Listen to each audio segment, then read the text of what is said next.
From Madison to Columbus to Washington, D.C., we must protect and defend the fundamental freedom of workers to organize. Labor unions help build this nation's economy. Not just for union members, but all workers benefit it. Now is not the time to attack unions. In fact, there's never a good time to do that. Now is the time to strengthen workers' rights, to defend them, to fight for working men and women nationwide. And in my playbook tonight, the fight for workers' rights in America goes on. You just heard Nancy Pelosi addressing the Laborers International Union, voicing her support for union workers.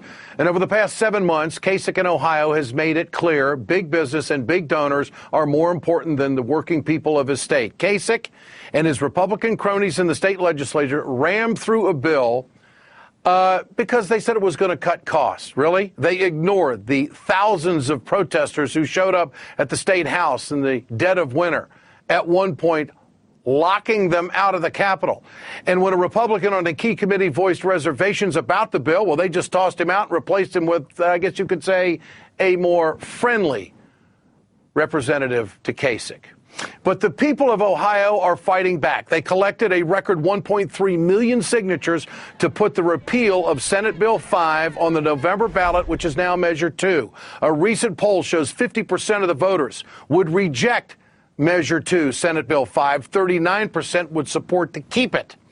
Kasich has been going all out in support of his bill, painting Ohio as a wasteland if it gets repealed. His most recent quote, "If we don't win this, the setback is, how does Ohio get labeled in the minds of companies around this country? Is it a slow, heavy labor state, question mark, which tends to scare decision makers, CEOs? But tonight, Kasich showed a different side on Hannity's show, talking about job creation on a national level. He started preaching about compromise. Families are unemployed, Sean.